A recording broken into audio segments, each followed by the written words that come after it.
Boa noite, queridos amigos e irmãos do Alta de Souza. É com muita alegria, nesses momentos de quarentena que estamos passando, em fazer parte, trazendo o tema central, pais e filhos, a dedicada relação e comemoração à 40ª Semana Espírita da Família. Então, com muita alegria hoje, esse trabalho é baseado está o capítulo 6 da obra Vivências do Amor em Família, de Divaldo Franco, organizado por Luiz Fernando Lopes.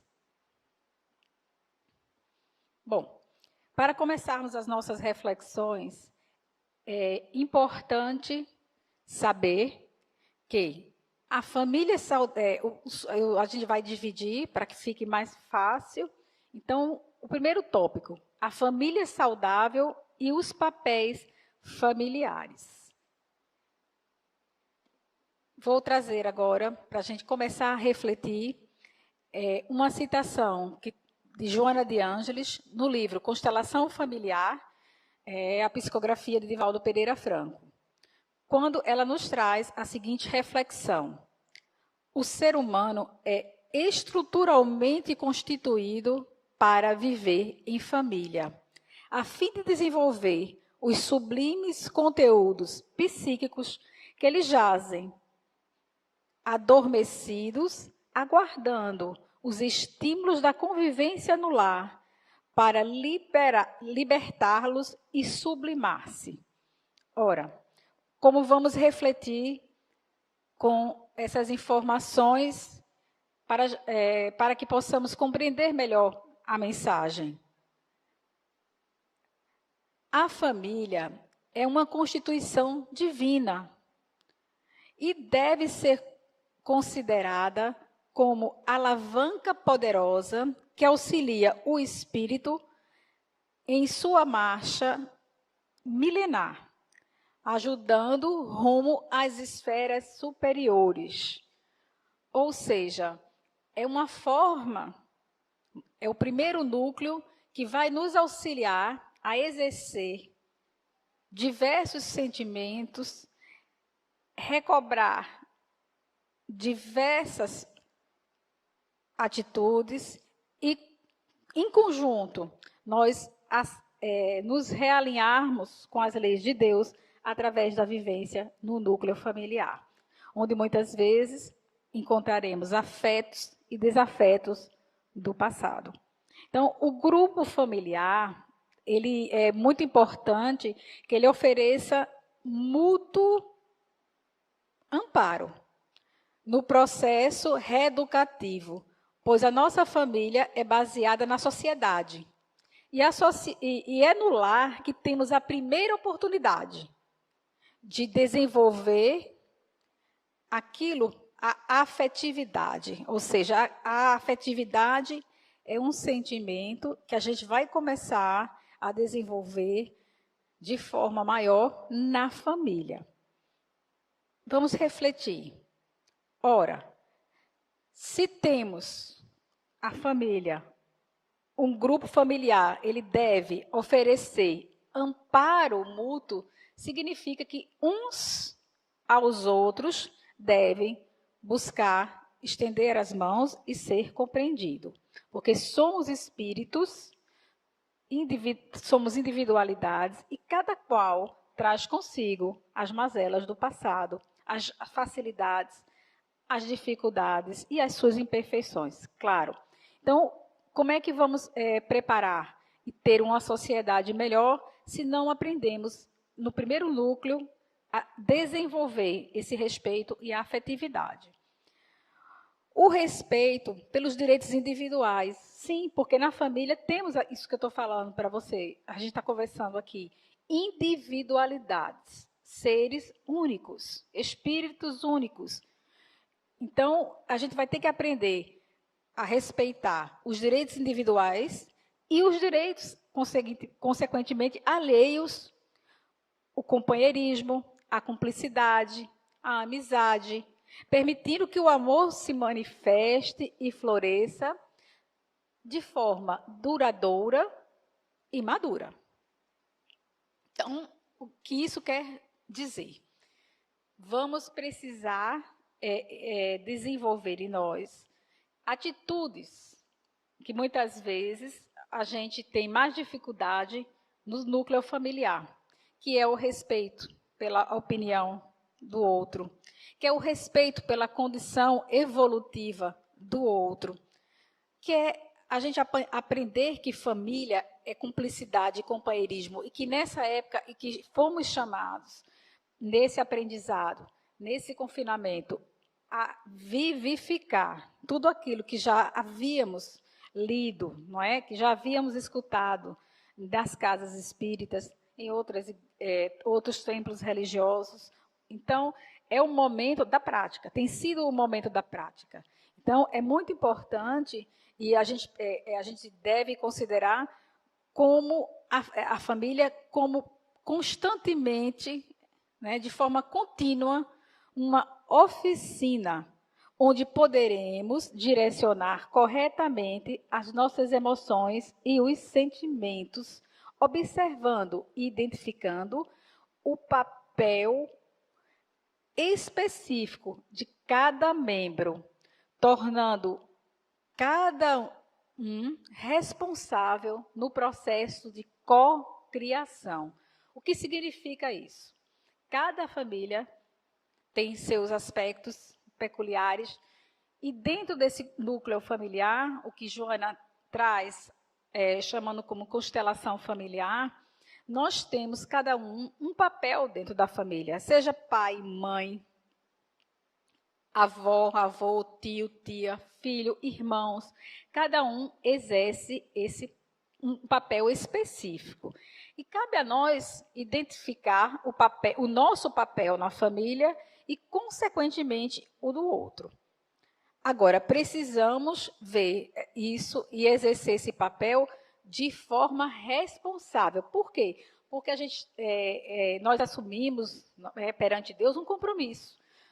O esquecimento do passado, a bênção desse esquecimento, não nos faz lembrar os nossos débitos e as nossas dificuldades com relação aos membros em que se encontram na família aqui na Terra.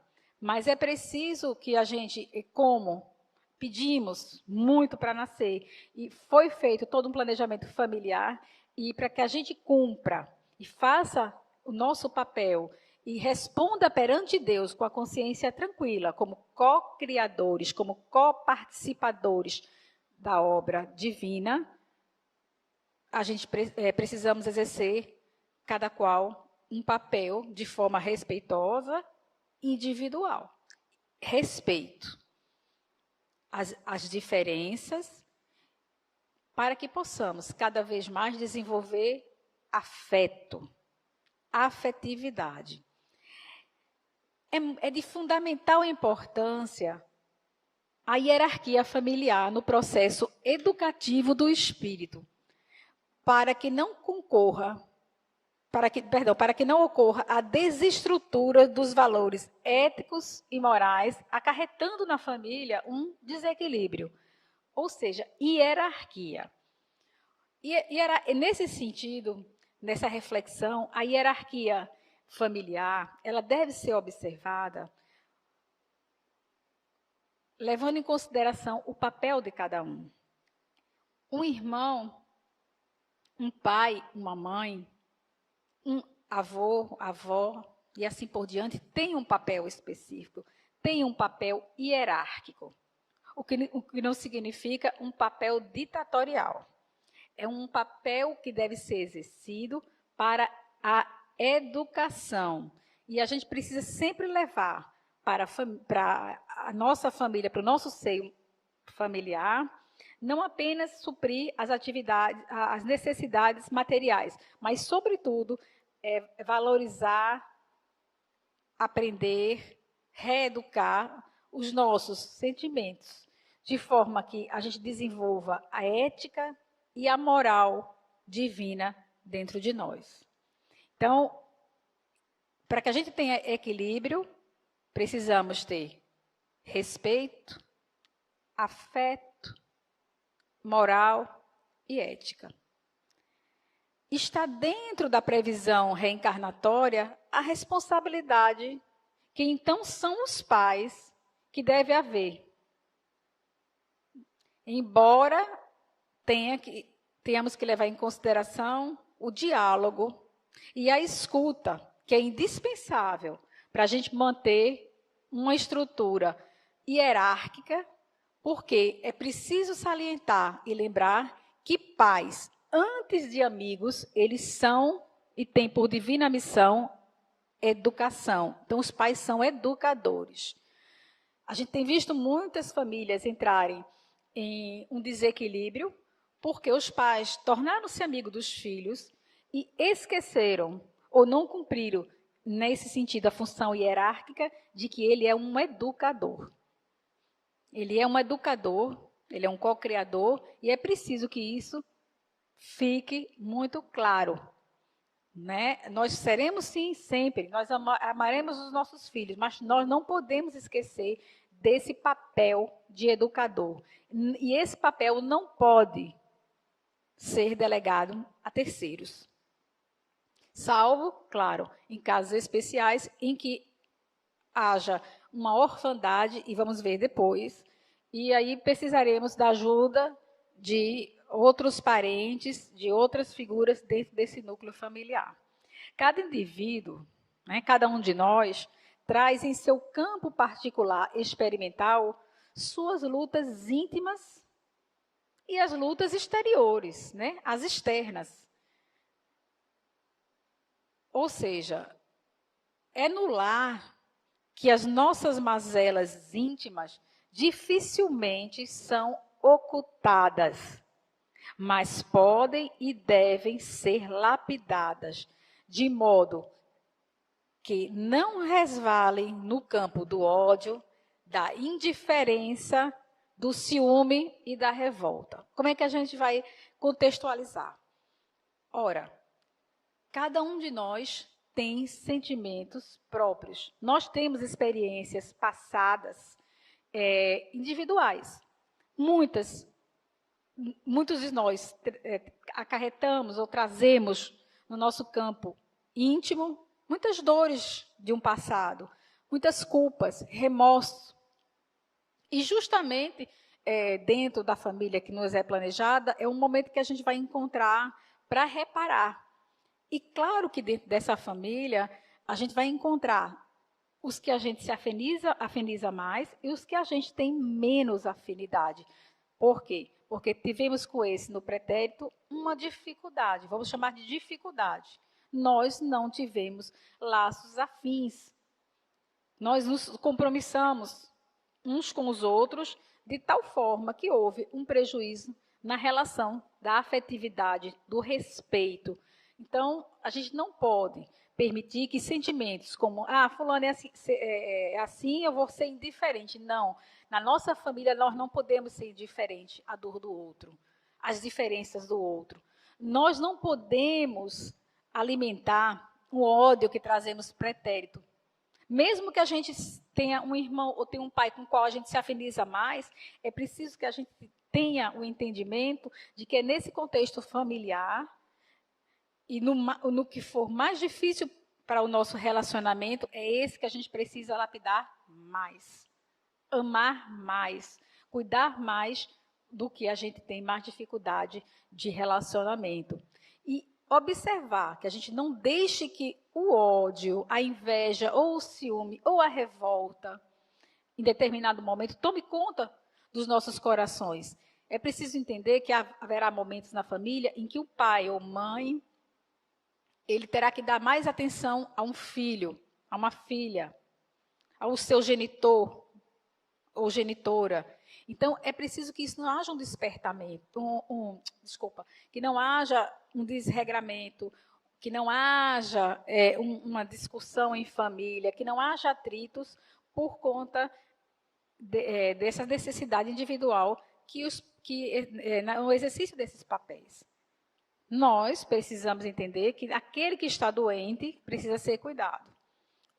Aquele que está distante precisa de mais assistência espiritual, o que não significa que amamos uns mais do que ou menos que os outros. Mas é preciso que no contexto a gente atenda primeiro os que são mais necessitados.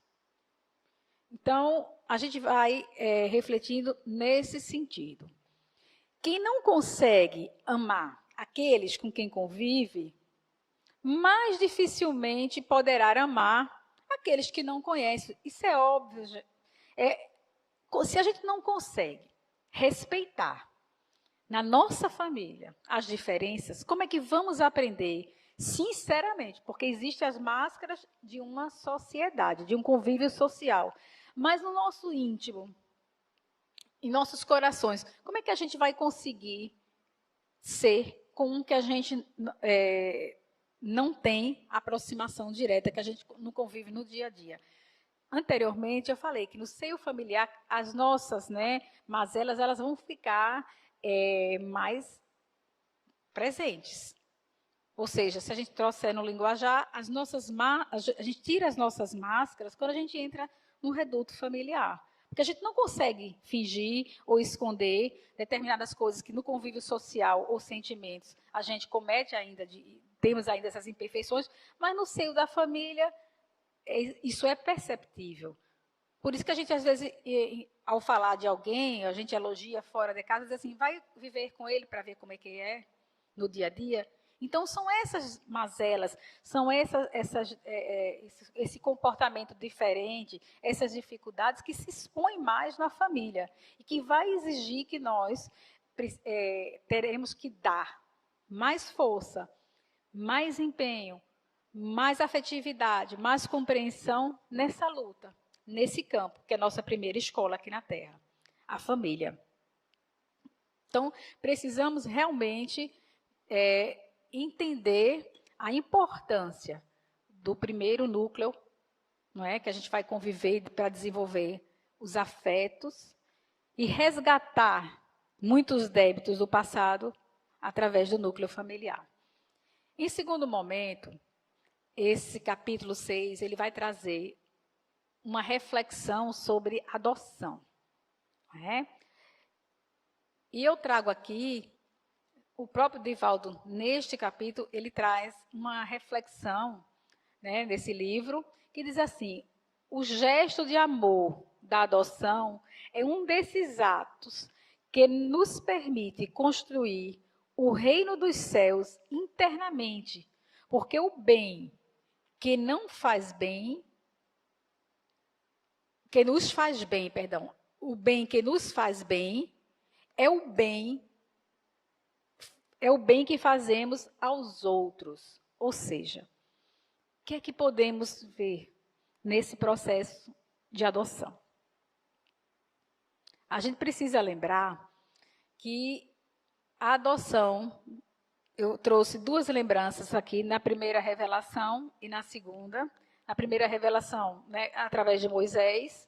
Então, o exemplo da adoção de Moisés, que foi adotado, vocês devem conhecer a história de Moisés, pela filha do faraó, e que depois foi um grande líder do povo hebreu no seu processo de libertação do Egito. Então, um primeiro exemplo de adoção de alguém que trouxe para a sua família, que educou e amou como filho, sem saber das suas origens, sem questionar as suas origens, e trouxe para o núcleo familiar.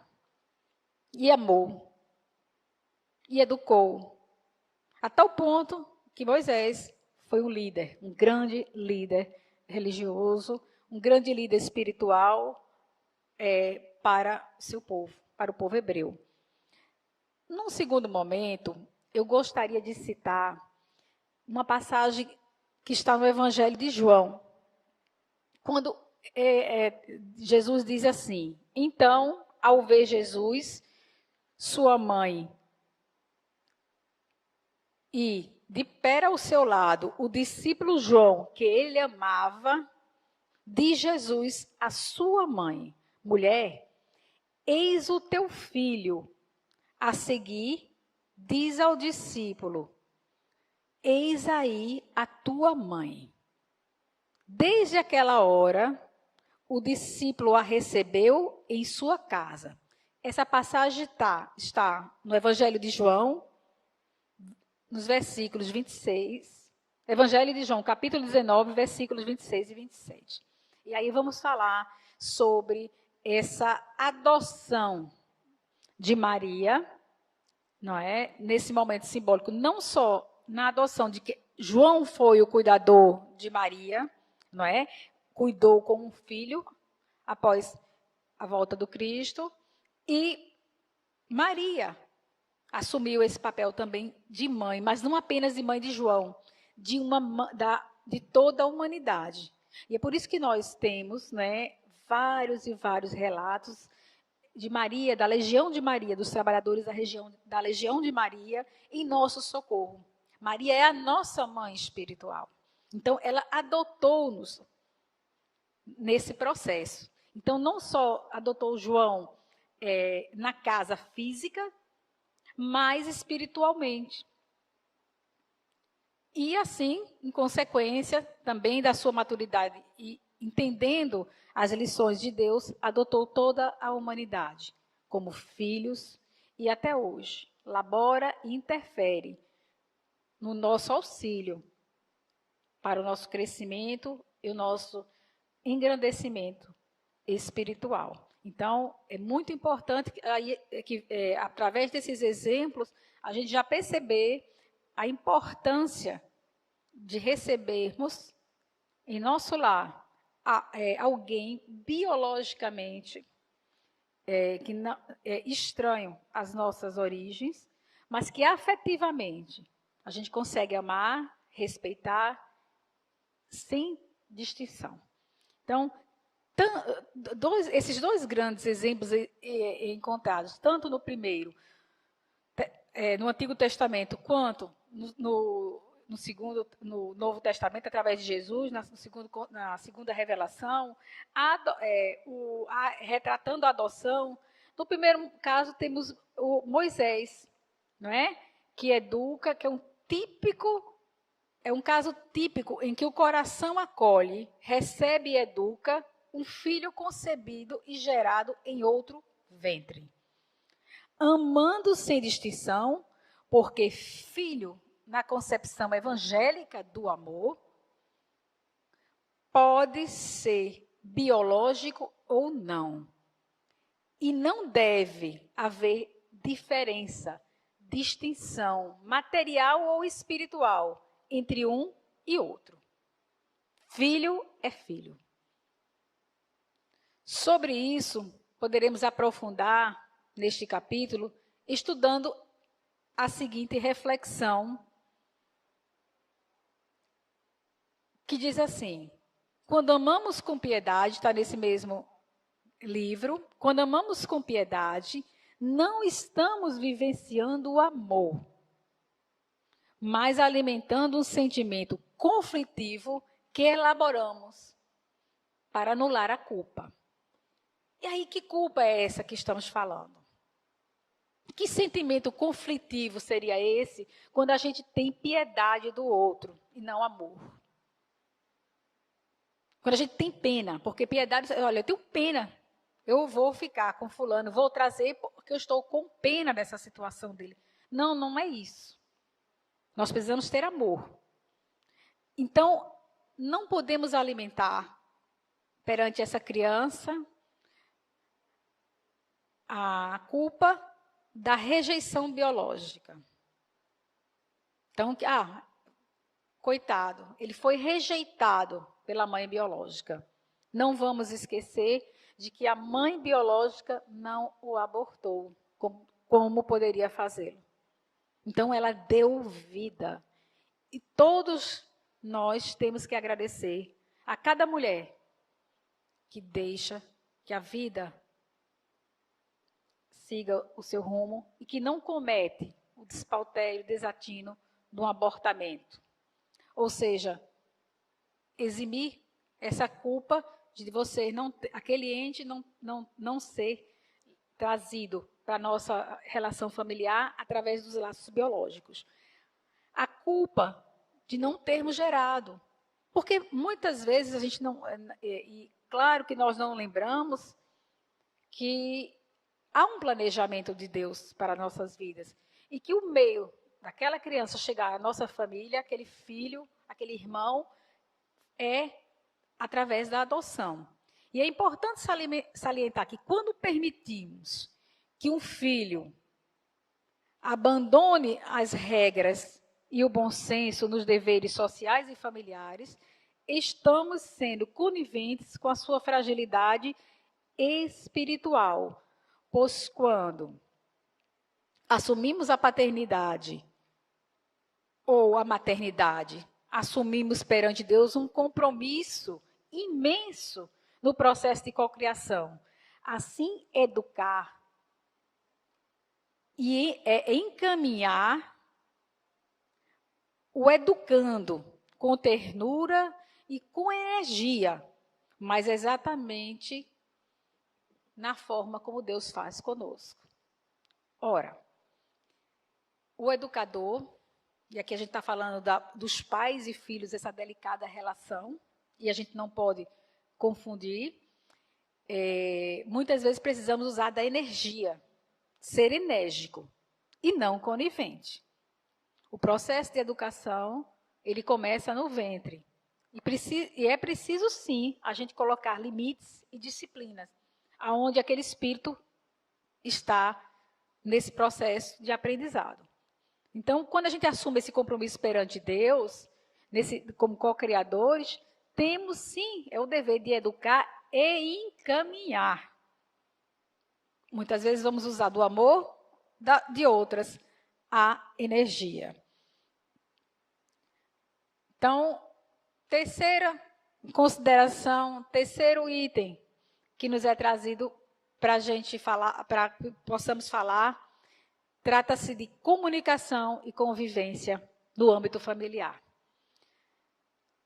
A convivência entre filhos e pais é recurso psicoterapêutico valoroso, trabalhando o inconsciente de ambos, de maneira a serem superadas as reminiscências negativas que possam ressumar, propagando a reconciliação, o bem-estar, através do amor incessante, delineador da felicidade do grupo.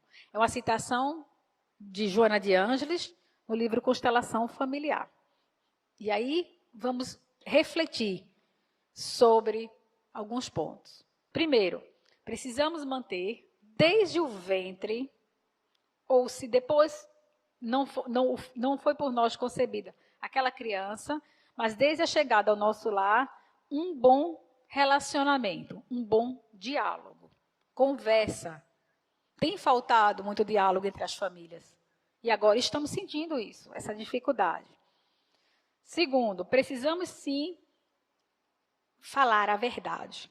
Inclusive nesse processo de adoção, Divaldo recomenda bastante falar a verdade.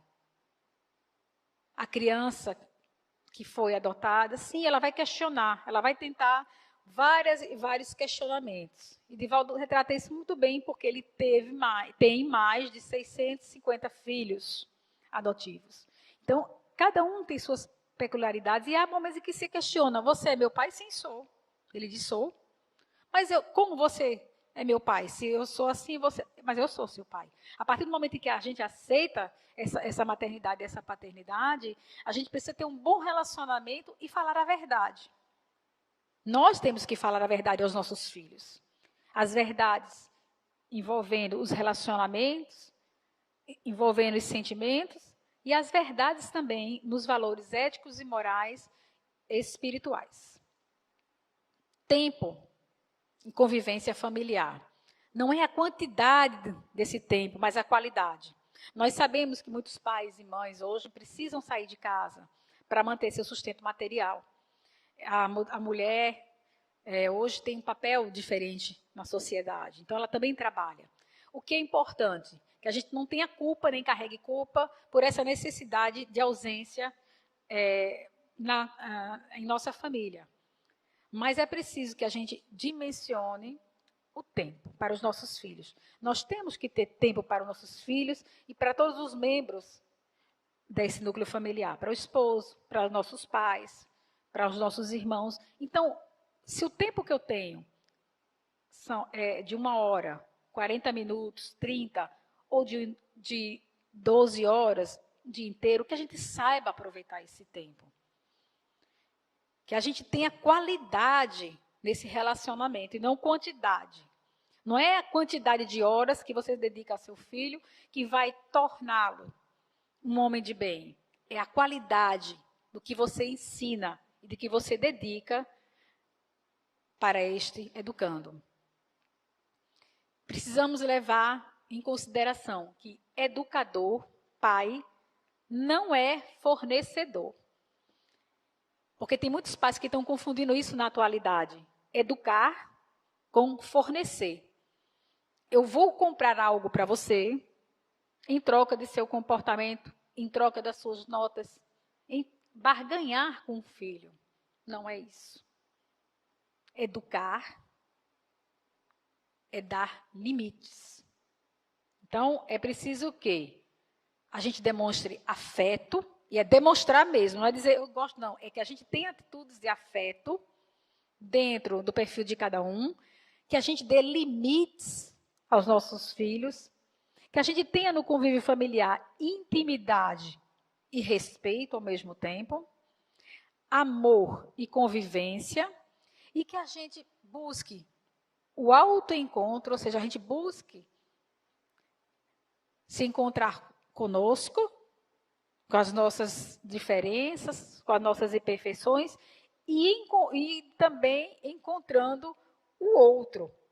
E isso haverá uma reciprocidade de entendimento. Eu olho para mim, eu olho para o outro, e aí eu vejo como eu devo me comportar. É a alteridade, sem que a gente perca a autoridade enquanto pais. Eu me coloco no lugar do outro. Sim, eu tenho que me colocar sempre no lugar do outro, no lugar do meu filho, nos conhecimentos limitados que ele ainda tem sobre a vida. Alteridade. Mas não é autoridade. Então, é uma coisa muito importante nos nossos relacionamentos familiares.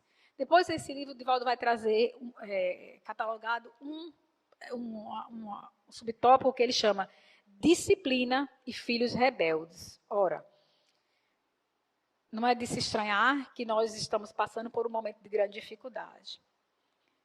Nós, como todo, a humanidade como toda, tem sido rebelde para com as leis de Deus. Então, é preciso um processo educativo. E Leon Denis, ele diz para a gente, a educação do espírito é o senso da vida. Então, vamos refletir para o momento atual, para esse momento em que estamos vivendo. Estamos tendo uma oportunidade de educação maior, de educação moral, de rever valores, de rever afetos, de rever convivência familiar. E a educação do espírito é o senso da vida.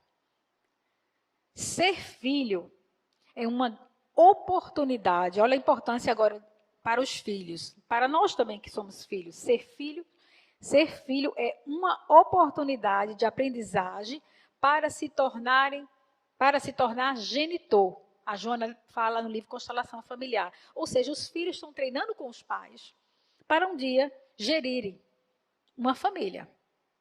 Então, o verdadeiro educador é também um restaurador de valores, que sabe que o êxito de sua obra educativa dependerá da capacidade de estimular, educando à vontade, a adesão e a simpatia por todo o conjunto de ensino, ou seja intelectual ou espiritual. E tal fato não ocorre apenas com palavras, mas principalmente com sinceridade de propósitos e com sabedoria trazidas em exemplos vivos. Ou seja, a gente tem que dar o exemplo ao nosso filho. Se eu jogo um papel no chão, ele vai aprender a jogar um papel no chão. Se eu distrato um companheiro, ele vai ter esse tipo de educação. Então, se eu quero educar melhor, eu também tenho que ser uma pessoa melhor. Porque foi isso que Jesus fez. Jesus educou, não com palavras, mas vivificando, mostrando como se faz. E é isso que precisamos lembrar. Lembrando, sim, mais uma vez, a educação começa no primeiro instante em que temos contato com aquele espírito, seja no ventre, seja através dos laços da adoção. É imprescindível que haja equilíbrio em todo o espectro, possibilidades do relacionamento entre pais e filhos. Nem a energia que disciplina sem amor, nem o amor que oferece ternura e deixa de disciplinar. Divaldo traz isso nesse capítulo. Ou seja, não é só o castigo, não é só a disciplina sem amor, não é? A gente vai disciplinar, mas não estou colocando meu amor nessa disciplina. Eu não estou explicando porque, eu não estou conversando. Todos aqueles sub-itens que nós falamos agora há pouco. Afeto, equilíbrio, afeição, sinceridade, verdade. A gente precisa educar com bases emocionais muito sérias e morais. Mas também a gente não pode ser eterno demais a ponto de não colocar limites no educando. Então, a importância que os pais, a importância na educação dos pais, é preciso que os pais eduquem em conjunto. O que significa isso?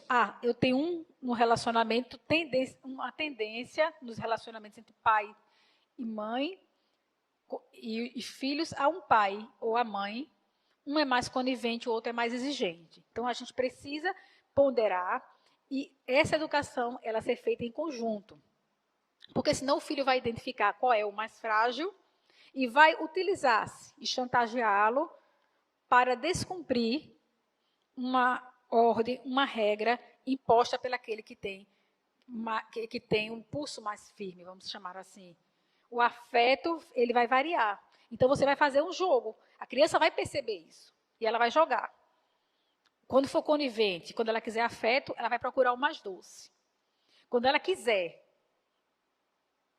uma coisa que não seja adequada, ela vai procurar o mais permissivo. Então, a gente não pode ser nem tão opressor, nem tão repressor demais. E entre o casal tem que haver o diálogo para a educação entre os filhos. Então, equilíbrio. Vamos falar do equilíbrio. Ceder quando as circunstâncias imponham. E ser exigente quando isso for necessário para o bem geral da família. Ora, muitas vezes a gente vai precisar ceder.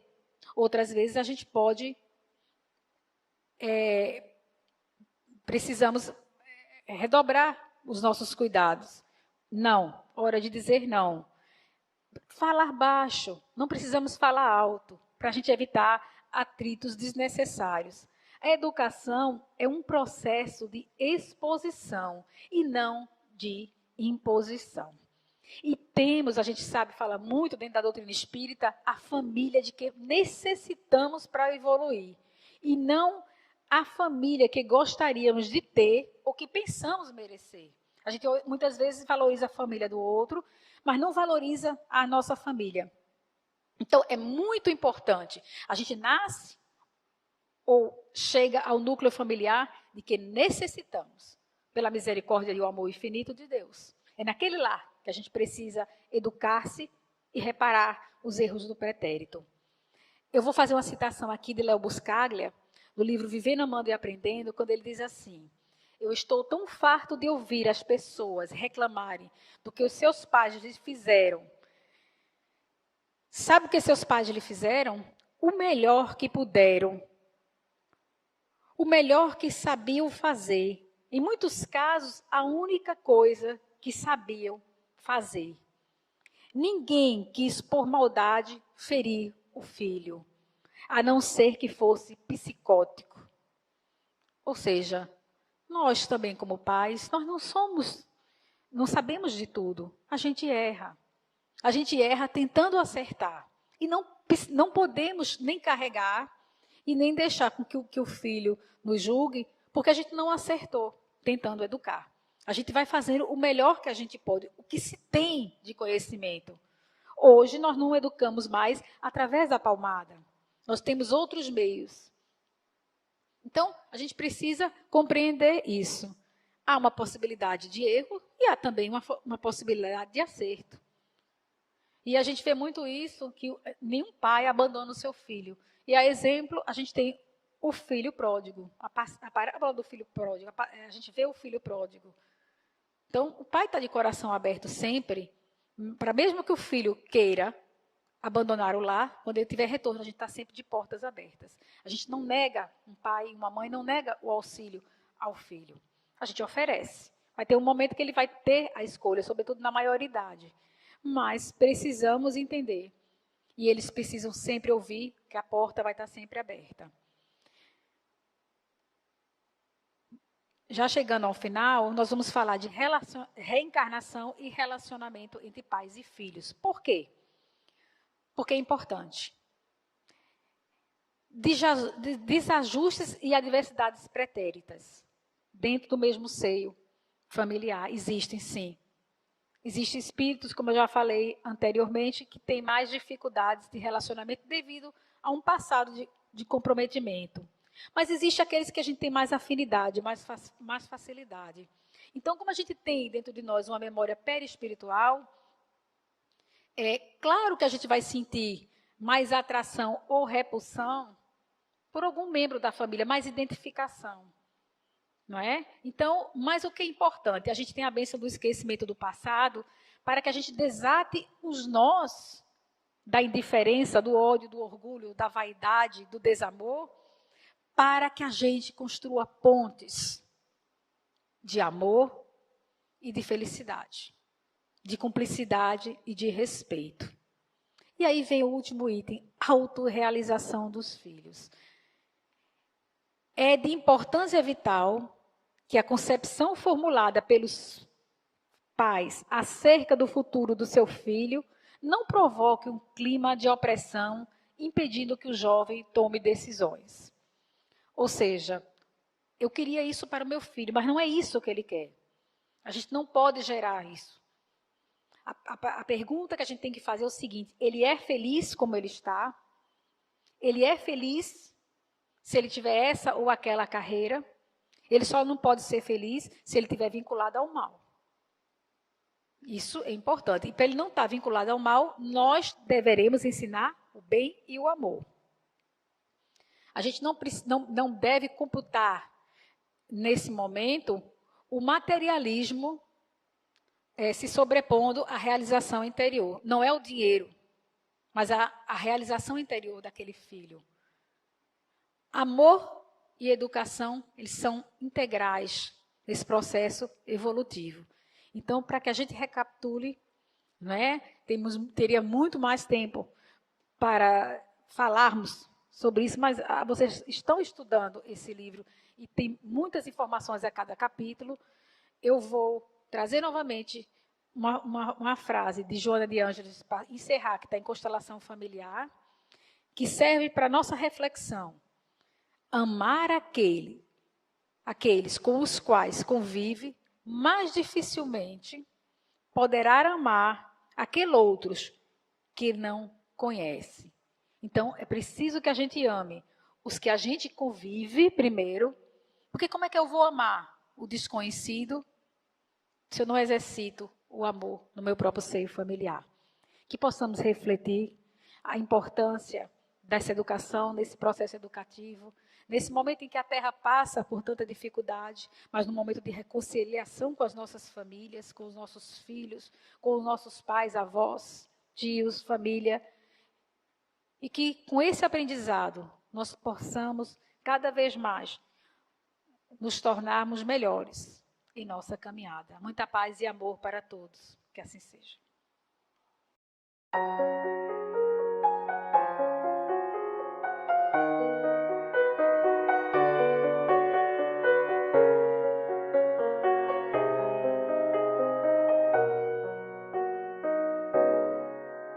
O Senhor está presente em tua vida. Ele quer te revestir de esperança, lançar fora todo mal que te aprisiona e das trevas libertar teus pensamentos. O Senhor é piedoso e compassivo. Nos teus erros não te abandonará. Muitas oportunidades chegarão a ti. No caminho certo te conduzirá. Vinde a luz, saia dessa escuridão.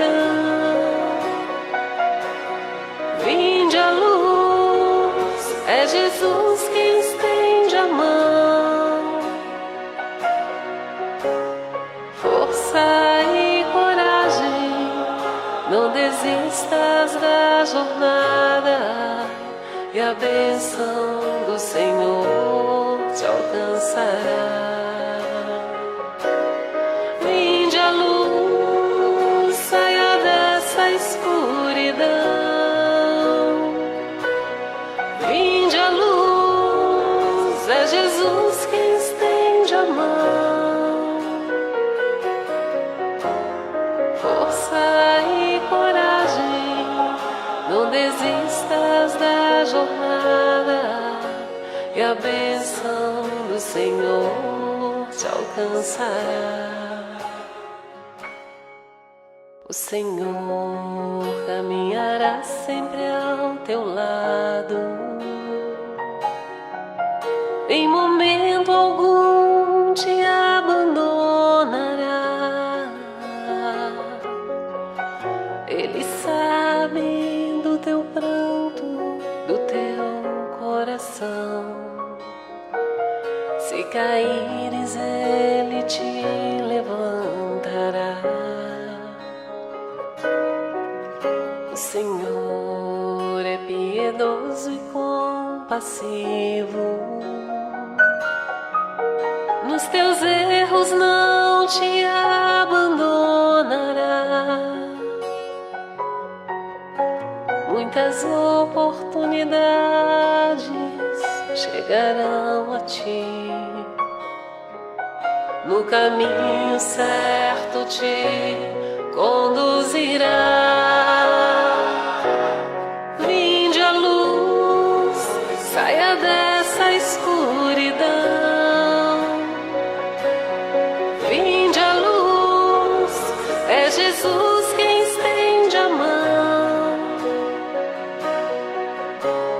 Força e coragem, não desistas da jornada, e a bênção do Senhor te alcançará.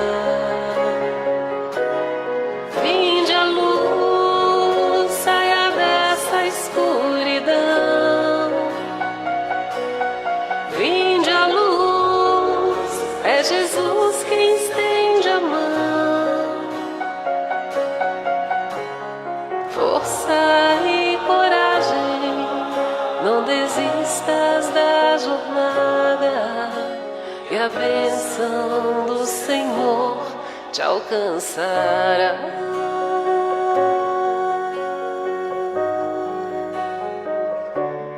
Te alcançará.